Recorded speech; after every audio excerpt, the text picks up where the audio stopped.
காணாமல் போனவர் பற்றிய அறிவிப்பு. சின்ன பொண்ணு என்று சொல்லப்படுகின்ற 75 வயது பருவக்குமரியை நேற்றிரவு 12 மணி முதல் காணவில்லை. காணாமல் போன அன்று அவர் நீல நிற தாவணியும் வெள்ளை நிற ஜாக்கெட்டும் சிகப்பு நிற பாவாடையும் அணிந்திருந்தார் என்றும் உள்பாவாடை அணியவில்லை என்றும் தெரிகிறது. அவரை நேரில் பார்த்தால் ஸ்ரீதேவியை போலவும் சைடில் பார்த்தால் மூதேவியை போலவும் இருப்பார். அவள் சிரித்தால் கன்னங்களில் குழிகள் விழும் என்று தெரிகிறது. மேற்படி விவரமுள்ள அவளை கண்டுபிடித்து தருபவருக்கு அவள் உபயோகித்த மூக்குப்பொடி டப்பாவும் சுருக்கு பையும் இலவசமாக வழங்கப்படும். அவளை பற்றி தகவல் தெரிந்தால் தெரிவிக்க வேண்டிய முகவரி: சின்ன பொண்ணு, கேரா பிளாட்பாரம், ஃபிகர்கள் சைட் அடிக்கும் இடம், சென்னை, மிடி, சுடிதார், செல்வார் காமிஸ், புடவை 9 என்ற முகவரிக்கு ரொம்பவும் லேட்டாக தெரியப்படுத்தவும். தொலைபேசி எண் 9909 எல்லாமே 9. அடுத்த காணாமல் போனவர் பற்றிய அறிவிப்பு. ஊரை சுற்றி பார்க்க வந்த வெளிநாட்டிலிருந்து 2 வந்த வாலிபர்களை காணவில்லை.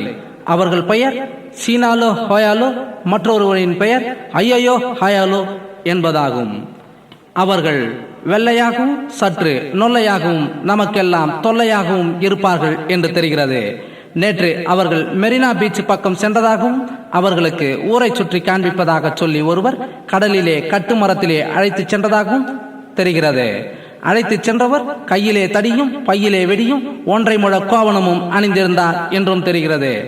இவர்களை பற்றிய தகவல்கள் தெரிந்தால் தயவு செய்து உங்கள் வீட்டு அருகாமையில் இருக்கும் சுகாதார நிலையத்தில் தெரியப்படுத்தவும். அடுத்தது வேலைவாய்ப்பு செய்திகள். சென்னை ஆலடி ரோடிலே உள்ள கொலையாளி பங்களாவில் செக்யூரிட்டி வேலைக்கு ஆள் எடுக்கிறார்கள். தகுதிகள்: 2 அடி உயரமும் 20 கிலோ எடையும், மார்பு சுற்றளவு 30 சென்டிமீட்டர் சாதாரண நிலையிலும் டம் அடிக்கும் போது 15 சென்டிமீட்டரும் இருக்க வேண்டும். கல்வி தகுதி எதுவுமே தேவையில்லை. கரடுமுரடான முகமும் ஃபிகர்கள் பார்த்தவுடன் எச்சில் துப்பும் அளவுக்கு நடந்து கொள்ளும் பாவமும் இருக்க வேண்டும். விருப்பமுள்ளவர்கள் நாளை காலை 9 மணி அளவில் ஜட்டி அணிந்து கொண்டு வர வேண்டும். ஜட்டி கிழிந்திருந்தால் வேலை கிடைக்காது. பயங்கரமான கொலைகளில் ஈடுபட்டவராகவும் இருக்க வேண்டும். மற்றவை நேரில்.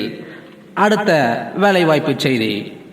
சென்னை கோயிலுக்குப்பத்தில் வசிக்கும் கோட்டீஸ்வரன் அல்பம் ஐயாசாமியின் 2 ஐசா சைடுகளை யாரும் ஓரம் கட்டாமல் பார்த்து கொள்ள 2 செக்யூரிட்டி ஆபீசர்கள் தேவை. தகுதிகள்: மீசையே இல்லாத முகமும் நிறைய ஆசைகளை சுமந்த முனிவரை போலவும் இருக்க வேண்டும்.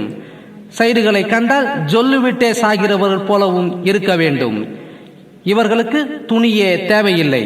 கையிலே ஒரு தடியும் தலையிலே தொப்பியும் காலிலே ஒரு ஷூவையும் அணிந்து கொண்டு நாளை எல்லோரும் சைட் அடிக்கும் நேரத்தில் வந்து சேரவும். இத்துடன் வேலை வாய்ப்பு செய்திகள் முடிவடைந்தன. அடுத்து விளம்பரங்களை தொடர்ந்து நடிகர்கள் பேசுவார்கள்.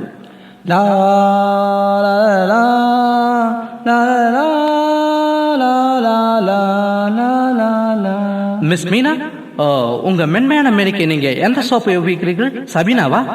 என் மென்மையான மேனிக்கு அரப்புத்தூள் மட்டுமே உபயோகிக்கிறேன். வாருங்கள் திரு டி ராஜேந்தர் அவர்களே, இப்பொழுது உங்களை பேச நாங்கள் அழைக்கின்றோம். ஏ ராவணா, என்ன பொறுத்த வரைக்கும் நீ செல்லாத காலனா. நான் அடிச்சா உன் பகுலு ஊதிக்கிண்டா பிகிலு. ஏ உன் ரத்தத்துல நான் ஏத்து வேண்டா அகலு. என்ன பார்த்தாலோ பல பேருக்கு திகிலு. டேய், நீ எல்லாம் அக்கா தங்கச்சியோட பிறந்திருந்தாதானடா தெரியும் அந்த அருமை. டேய், உனக்காக நான் போட்டேன்டா 100 மில்லி. டேய், உன்னை தூக்கி ஆடுவேண்டா கில்லி. நான் படிச்சதோ சமுதாய பள்ளி.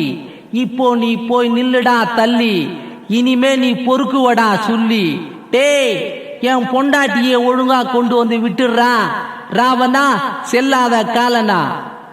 அடுத்து திரு பாக்கியராஜ் அவர்கள். இதை பாரு ராவணா, நீ பாட்டுக்கு நான் வீட்டில் இல்லாத சமயமாக பார்த்து என் பொண்டாட்டிய தள்ளின்னு வந்துட்டேன். என்னால் முடியலனாலும் கூட பரவாயில்ல, 4 பேரை வச்சாச்சும் உன் கையை காலை முடிச்சு போட்டுருவேன். அது எனக்கு இப்போ பெரிய விஷயம் இல்லை. ஏன் சொல்கிறேன்னா, என் பொண்டாட்டி நாளைக்கு என் வீட்டுக்கு ஒழுங்காக வரணும். அதுக்காக தான்டா இப்போ உன்னை உயிரோட விட்டு வச்சிருக்கேன். நாளைக்கு என் பொண்டாட்டிய ஆட்டோ ரிக்ஷாவில் கொண்டு வந்து விட்டுரு. ஆட்டோ ரிக்ஷா ஸ்ட்ரைக்கு, கிடைக்கலன்ட்டு வீட்டில் இருந்துடாத. என்ன, ஒரு கை ரிக்ஷா வச்சா கூட்டு வந்து விட்டுரு. நான் வரேன்ப்பா. அடுத்து மதிப்புக்குரிய டாக்டர் கலைஞர் அவர்கள். வந்த வயல் ராவணா, கட்டழகு ராவணா, எந்த வரிசு வேண்டும் உனக்கு? பொட்டா, பொருளா, வழியா, வைரவா, வைடூரிய கற்களா, படவா, எந்த வரிசுகள் நான் தருகிறேன். ஆனால் என் மனைவி அல்குல் தாராவை மட்டும் விட்டுவிடு. தம்பி ராவணா, நான் வீட்டில் இல்லாத சமயம் பார்த்து எனது வாழ்க்கை துறவியை தூக்கி கொண்டு வந்து விட்டாய். நான் வில்லம்பால் உன்னை அடிக்காவிட்டாலும் என் சொல்லம்பால் உன்னை அடித்தே சாகடித்து விடுவேன். நாளை விடியற் காலைக்குள் என் மனைவி என் நகம் வந்து சேராவிட்டால் மதுரையை கண்டகி எரித்தது போல உன்னை நான் அடித்து விடுவேன். உன்னிடம் இருந்து நான் பிரியா விடைபெறுகிறேன். நான் வருகிறேன். அடுத்து SN சுரேந்தர் அவர்கள். ஐயோ ராவணா, நான் வீட்டில் இல்லாத சமயமா பார்த்து என் பொண்டாட்டியை தூக்கிட்டு வந்துருக்கீங்களாமே, இதெல்லாம் கொஞ்சம் கூட நல்லா இல்லைங்க சார். உங்களுக்கு என்ன வேணும்னாலும் நான் கேட்டிருந்தேன், நான் தந்துருப்பேனே. ப்ளீஸ் என் பொண்டாட்டியை மட்டும் வீட்டில் கொண்டு வந்து விட்டுருங்க சார். முக்கியமாக ஒரு இடத்துக்கு வெளியில் போயிட்டு இருக்கேன், எங்கன்னு கேட்குறீங்களா? ஒரு சூப்பர் ஃபிகராக பார்த்து மடக்கதான் சார். அடுத்து திரு இளைய திலகம் பிரபு அவர்கள். என்ன ராவணா, எப்படி இருக்க? உன்னை பார்த்துட்டு போலாம் தயா வந்த. என்ன, என் பொண்டாட்டியை தூக்கிட்டு வந்துட்டியாம? ஏய், உனக்கே நல்லா இருக்க? கொஞ்சம் யோசிச்சு பாராடே. ஏய், நான் அடிச்சேன்னு வச்சுக்க, ஒரு பக்கம் குத்துல இன்னொரு பக்கம் வந்துடும். ஏய், கொண்டு வந்து என் பொண்டாட்டி வீட்டில் விட்டுருல அர்த்தம். அடுத்து மறைந்த வில்லன் நடிகர் SA அசோகன் அவர்கள்.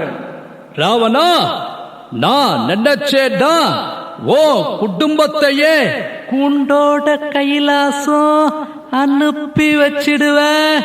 என்னையெல்லாம் பார்த்து பகச்சுக்கிட்டினா நீ வாழுறதே கஷ்டம் கஷ்டம். என்னடா ஒரு மாதிரியா பாக்குற? வானண்டா, நான் ரொம்ப பொல்லாதவ, நான் வரேன்டா. அடுத்து உங்கள் வெறுப்பு நிகழ்ச்சி. ஆரோக்கிய வாழ்வினை கெடுக்கும் டாஸ்கோ, டாஸ்கோ என்றதுமே ஆரோக்கியம் கெட்டிடுமே. டாஸ்கோ உங்கள் வாழ்வினை கெடுக்கும் ஒரே நண்பன். டாஸ்கோ டாஸ்கோ டாஸ்கோ. அடுத்து திரைப்பட பாடல்கள் தொடங்குகின்றன. இதோ எந்தன் கல்லுக்கடை வீட்டுக்கு பக்கத்துல நான் 100 மில்லி போட்டேனே வயிற்றுக்கு பத்தல. சாராயத்தை குடிக்கும் போது போதை ஏறுது, அந்த போதை ஏறி போகும்போது மானம் போகுது. இதோ எந்தன் கல்லுக்கடை வீட்டுக்கு பக்கத்துல நான் 100 மில்லி போட்டேனே வயிற்றுக்கு பத்தல. அந்த ரோட்டினிலே கொட்டுறானே ஜல்லி, அந்த பையனுடைய கையில தாங்கில்லி, அந்த பொண்ணுடைய தலையில தான் மல்லி. என்ன பார்த்த உடனே நிற்கிறாளே தள்ளி. சாராயத்தை குடித்தவுடன் போதை ஏறுது, அந்த போதை ஏறி போகும்போது மானம் போகுது. உங்களுக்கு கரப்பான் பூச்சி, மூட்டை பூச்சி இவைகளெல்லாம் தொல்லையா? ஆமாங்க, என்னங்க பண்றது? நீங்க மூட்டை பூச்சி மருந்தை குடிச்சிரு, உங்க வீட்டுல இருக்க அத்தனை பேருக்கும் கொடுத்துரு. டேய், கூண்டோட கைலாசம் போடா. நீங்களாம் வாழ்ந்து என்னத்தடா சாதிக்க போறீங்க? அடுத்து பாடல்கள் ஆரம்பம். பஸ்ஸிலே போகும் பிகர்களே மனசத்தான் கொஞ்சம் திறந்து காட்டுங்களே. பஸ்ஸிலே தொங்கும் காளைகளே பர்சதான் கொஞ்சம் திறந்து காட்டுங்களே. தாரரே தாரரே. பஸ்ஸிலே நாங்கள் அடிக்கும் பிளையிங் கிஸ்ஸிலே சொக்குமோ உங்கள் மனம் அந்த ரசிலே. பஸ்ஸிலே நாங்கள் அடிக்கும் பிளையிங் கிஸ்ஸிலே சொக்குமோ உங்கள் மனம் அந்த ரசிலே. வாசம் உன் வாசம் எனக்கு சந்தோஷம், பாக்கெட்டிலே பணம் இல்லாமல் போகும் உன்னேசம். பஸ்ஸிலே போகும் பிகர்களே மனசத்தான் கொஞ்சம் திறந்து காட்டுங்களே. போய் வரேன், நான் போய் வரேன். தச்சி இன்னும் போலே போய் தொலைடி. அடுத்த பாடல் ஆரம்பம். ஓடி விளையாடு தாத்தா, நீ ஊரை சுத்தி சைட்டு அடி தாத்தா. ஓடி விளையாடு தாத்தா, கூடிடாவடி தாத்தா, கூடிடாவடி தாத்தா. நீ பம்பரத்தை சுத்தி வீடு தாத்தா. ஓடி விளையாடு தாத்தா. காலை எழுந்தவுடன் வீடி மனம் கனிவு கொடுக்கும் நல்ல பாட்டு. மாலை முழுதும் நல்ல ஜூது, படுக்கும் போது 2 வரதான். காலை எழுந்தவுடன் பீடி, இது காஜா பீடியா இல்ல துண்டு பீடியா இல்ல இது கரும்பீடியா? மனம் கனிவு கொடுக்கும் நல்ல பாட்டு. தென்னை மரத்துக்காரி தேங்காய்க்கு சொந்தக்காரி தெய்வான என்ன கட்டிக்கோ, இல்லாட்டி போனாங்கம்மா கிட்ட போய் படுத்துக்கோ. தென்னை மரத்துக்காரி தேங்காய்க்கு சொந்தக்காரி தெய்வான என்ன கட்டிக்கோ, இல்லாட்டி போனாங்கம்மா கிட்ட போய் படுத்துக்கோ. பாடுவாய் பாடுவாய் பாடுவாய், இன்னும் கொஞ்சம் செக்ஸியாய் பாடுவாய். பாடுவாய் பாடுவாய், இன்னும் கொஞ்சம் செக்ஸியாய் பாடுவாய். பாடுவாய் பாடுவாய் பாடுவாய் பாடுவாய் பாடுவாய். மாலை முழுதும் நல்ல ஜூது. மச்சான் கிளவர் போடுறா, டே டைமண்டா, டே உள்ள போடுறா, டே வெளியே போடுறா. இரவு படுக்கும் போது 2 வரதான். வா மச்சான் வா, வண்ணாரப்பேட்டை ஊத்திக்கிட்டு கேளண்டா என்னோட பாட்ட. ஆசைக்கு ஒரு ஆணு, அந்தஸ்துக்கு ஒரு பொண்ணு. ஆசைக்கு யாரடி? ஆசைக்கு பக்கத்து விட்டு குமாரடி.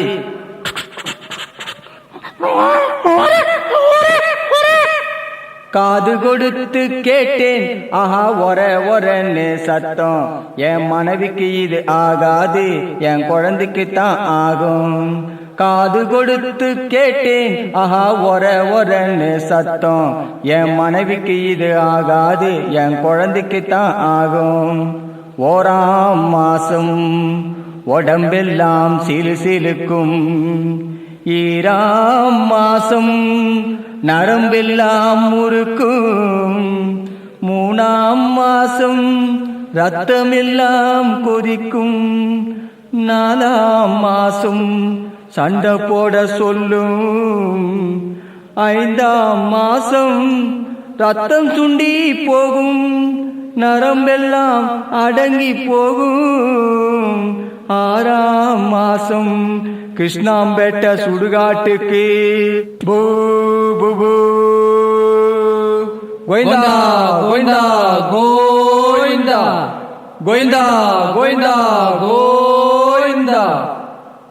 அடுத்து இந்தி வசனத்தை தமிழ் நடிகர்களிடம் கொடுத்தால் அவர்கள் எப்படி பேசுவார்கள் என்பதை பார்ப்போம். அந்த வசனத்தில் முதலாவதாக சூப்பர் ஸ்டார் ரஜினிகாந்த் அவர்கள். 50-50 मील दूर एक माँ का साथ बच्चा रो रे, ओ माँ क्या बात है बेटा सो जा, हा हा हा, नहीं तो रजनीकांत वाला आएगा, हा हा हा हा. இதே இதே வசனத்தை கமலஹாசன் அவர்கள் பேசினால் எப்படி இருக்கும் என்பதை பார்ப்போம்.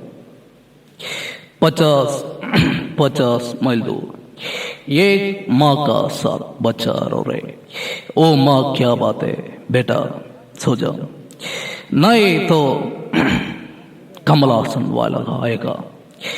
இதை எல்லா நடிகர்களும் பேசுவாங்க, பட் என்னால் அதிக நேரம் பேச முடியாது. அதே வசனத்தை ஜனகராஜ் அவர்களிடம் கொடுத்தால் எப்படி பேசுவார் என்பதை பார்ப்போம்.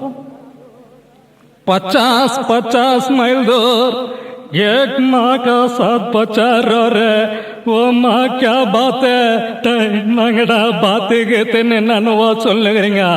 வாயில நுழையிலகன்னு என்ன விட்டுருங்கடா, டே உங்களுக்கு புண்ணியமா போடும்.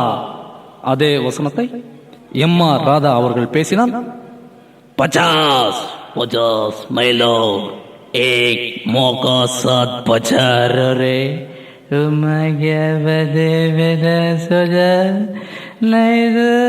एम.आर. राधा आएगा ஆயகா. என்னங்கடா இவனுக்கெல்லாம் இந்தி வசனம் நினைச்சிங்களா? நம்மெல்லாம் ஆல் இந்தியா ஃபுல்லா சுத்திருக்கோம். ஆல் இந்தியா மட்டும் இல்லை, உலகம் ஃபுல்லா சுத்திட்டு வந்திருக்கு. எனக்கு தெரியாத மொழியே இல்லை. ஏய், இன்னொரு முறை என்கிட்ட வந்து ஹிந்தி தெலுங்கு இதெல்லாம் பேசக்கூடாது. நான் வரேன். அவரை தொடர்ந்து டி ராஜேந்தர் அவர்கள். 50 மைல் தூர். ஏ யாருக்கிட்டடா குடுக்குறீங்க இந்தி வசனத்தை? எனக்கடா தெரியாது. உர்றேன் பாடுறா. 50 மைல் दूर एक माँ का साथ बच्चा रो रे ओ माँ क्या बातें बेटा सो जा नहीं तो டி ராஜேந்தர் ஆயகா. என்கிட்டலாம் பேசாதீங்கடா, நான் வரேன். அடுத்து சிவாஜி கணேசன் அவர்கள். 50 மைல் दूर एक माँ का साथ बच्चा रो रे ओ बा क्या बाते. என்ன சொல்றாடா? அவ குழந்தை அழறதுன்னு சொல்றா. என்னால ரொம்ப நேரம் பேச முடியாது. எனக்கும் இந்தி வசனம்லாம் தெரியும்னு சொல்றதுக்கு தாயா வந்துட்டு பேசிட்டு போற. நான் வரட்டுமா? அவரை தொடர்ந்து சுருளிராஜன் அவர்கள். 50 மைல் दूर एक माँ का साथ बच्चा रो रे वो माँ क्या बात है. ஐயோ, எங்கையில கொடுத்து இந்த மாதிரி வசனத்தை பேச சொன்னா நான் என்னத்தை பேசுறது? விட்டுருங்கய்யா, நான் வரட்டுமா? அவரை தொடர்ந்து தியாகராஜ பாகவதர் அவர்கள். அப்பனே, என்னிடமா இந்தி வசனத்தை கொடுக்கிறீர்கள்? 50 மைல் दूर நீங்களே சொல்லுங்கள். எனக்கு அதெல்லாம் வாயில் நுழையுமா? என்னிடம் வந்து கொடுக்கிறீர்களே, உங்கள் காலில் வேண்டுமானால் விழுந்து விடுகிறேன். என்னை விட்டு விடுங்கள். நான் சீக்கிரம் வண்டி பிடித்து கொண்டு ஊருக்கு போய் சேர வேண்டும். நான் வருகிறேன். அப்பனே, விட்டு விடப்பா. அடுத்து எம்என் நம்பியா அவர்கள். 50 மைல் दूर एक माँ का साथ बच्चा रो रे ओ माँ क्या बात है बेटा सो जा डैड. என்னடா என்கிட்ட வந்து இந்தி வசனத்தை கொடுத்தா நான் பேச மாட்டேன் நான் நினைச்சேன். நான் எல்லாத்தையுமே கரைச்சு குடிச்சவன்டா. நான் வரேன். அவரை தொடர்ந்து SA அசோகன் அவர்கள். 50 மைல் दूर एक माँ का साथ बच्चा रो रे ओ माँ क्या बातें बेटा सो जा नहीं तो SA அசோகன் ஆயகா. டேய், நான் வரேன்டா. அவரை தொடர்ந்து டாக்டர் கலைஞர் அவர்கள். 50 மைல் दूर एक माँ का साथ बच्चा रो रे ओ माँ क्या बात है बेटा सो जा नहीं तो கலைஞர் ஆயகா. எனக்கும் இந்தி தெரியும் என்பதைத்தான் இந்த கேசட்டின் மூலம் நானும் பேசிவிட்டேன். அவரை தொடர்ந்து திரு பாக்கியராஜ் அவர்கள். 50 மைல் दूर. இங்கே பாருங்க, எனக்கும் எல்லாம் இந்தி வசனமும் பேச தெரியும். இதெல்லாம் நான் ஏன் சொல்றேன்னா, நான் கூட ஒரு இந்தி படம் எடுத்திருக்கேன், நீங்கள்லாம் பார்த்துருப்பீங்க. அதில் நான் பெரிய பெரிய வசனம்லாம் பேசணும்னு நினச்சேன். ஆனால் என்னை நடிக்க மாட்டான்னு சொல்லிட்டாங்க. ஆனால் நான் நடிக்கல. இருந்தாலும் இந்த வசனத்தெல்லாம் என்கிட்ட கொடுத்து ரொம்ப சொதப்பாதீங்க. ஏன்னா நான் ரொம்ப நேரம் பேசினேன்னா எனக்கு கொஞ்சம் தலை சுத்துற மாதிரி இருக்கும்.